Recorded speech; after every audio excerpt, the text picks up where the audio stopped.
एक भारत श्रेष्ठ भारत की आधारशिला को पुख्ता कर दिया था। हम सब जानते हैं कि 15 अगस्त 1947 को देश आजाद होता है, लेकिन आजादी के पहले 1946 में भारत के स्वाधीनता संग्राम सेनानियों की मांग के अनुरूप कैबिनेट मिशन के सामने जब भारत ने अपना प्रतिवेदन रखा और हमारे स्वतंत्रता संग्राम सेनानियों ने अपना प्रतिवेदन रखा था, तो उन्होंने अपने देश के लिए एक स्वतंत्र संविधान सभा गठन करने की मांग की थी।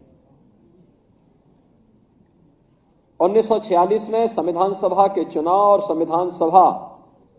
के गठन के बाद पहली बैठक 9 दिसंबर को होती है और 11 दिसंबर 1946 को डॉक्टर राजेंद्र प्रसाद जी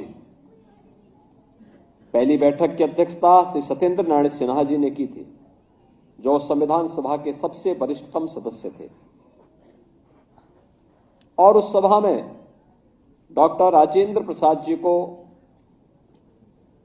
11 दिसंबर 1946 को भारत के संविधान सभा के अध्यक्ष के रूप में उनका चयन होता है और फिर इसके बाद एक कार्यक्रम आगे बढ़ते हैं। फिर संविधान की जो 13 समितियां बनी थी, उनमें जो महत्वपूर्ण समिति थी ड्राफ्टिंग कमेटी, जिन्हें संविधान के वास्तुकार के रूप में भारत का संविधान कैसे होना है, कितनी धाराएं होंगी, कितने अनुच्छेद होंगे, क्या क्या इसमें बंद और उपबंध होंगे, इन सभी बातों को समाहित करने की दिशा में जिस कमेटी को कार्य करना था, वह दायित्व दिया गया भारत माता के महान सपूत भारत रत्न डॉक्टर भीमराव अंबेडकर जी को, जिसे उन्होंने बखूबी निभाया। अनेक सत्र इस दौरान संविधान सभा के हुए और भारत के संविधान के अलग अलग सत्रों के माध्यम से अलग अलग मुद्दों पर अलग अलग भारत की जनता के अनुरूप न्याय, समता और बंधुता के लक्ष्य को प्राप्त करने के लिए क्या कुछ हो सकता है, इसके लिए अनेक सत्रों के माध्यम से जो निचोड़ आया, कभी आप देखेंगे 10 वॉल्यूम में भारत के संविधान सभा में हुई विभिन्न बहसों पर कितनी सार्थक बहस है। आज भी वह हमारी विधायिका के लिए, हमारी न्यायपालिका के लिए और हमारी कार्यपालिका के लिए एक मार्गदर्शिका के रूप में वह डिबेट हम सबका मार्गदर्शन करते हैं। और हम लोग चाहेंगे कि वास्तव में भारत के संविधान सभा के माध्यम से जो डिबेट हुई है, हर संस्थान में वे डिबेट होनी चाहिए। आपको उसमें मुद्दे मिलेंगे, तथ्य मिलेंगे, भारत की यात्रा के बारे में एक जीवन दर्शन को जानने और सीखने का एक अवसर आपको प्राप्त होगा। और अंततः उसका निचोड़ जो डिबेट हुई है, वे डिबेट मूल रूप से नहीं, उसका एक निचोड़ जो लेके आना था, वह भारत के संविधान के रूप में बाबा साहब भीमराव अंबेडकर जी ने देश को दिया। 26 नवंबर 1949 को संविधान सभा ने संविधान अंगीकार किया और 26 जनवरी 1950 को भारत ने अपना संविधान लागू किया। ये हमारा सौभाग्य है कि भारत की स्वाधीनता के अमृत काल में हम भारत के संविधान के अमृत महोत्सव वर्ष का शुभारंभ कर रहे हैं। और ये अमृत महोत्सव वर्ष भारत के संविधान की दृष्टि से अत्यंत महत्वपूर्ण वर्ष है। यहां पे केवल नागरिक अधिकार की ही बात नहीं होनी है, बल्कि प्रधानमंत्री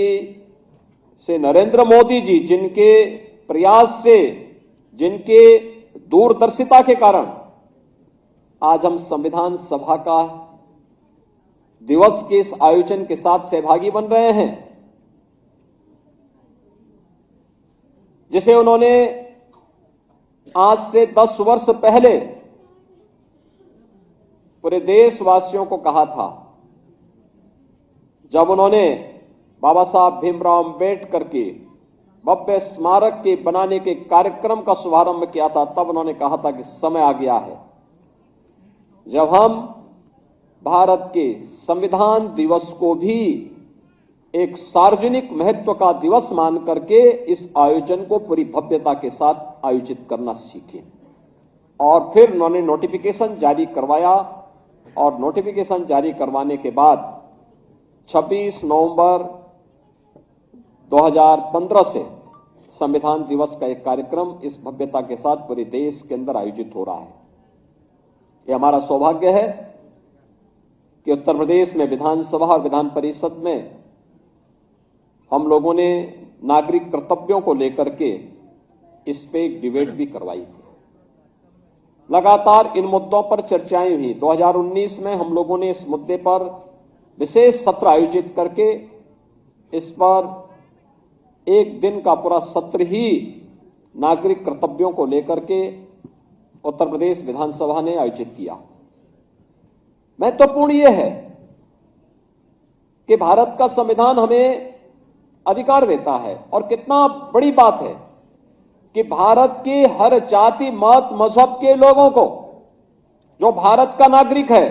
उस हर वयस्क मतदाता को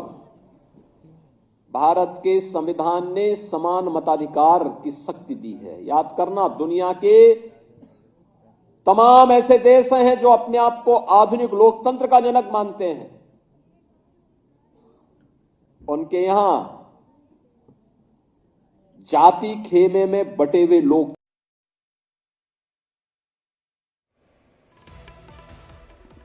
सीएम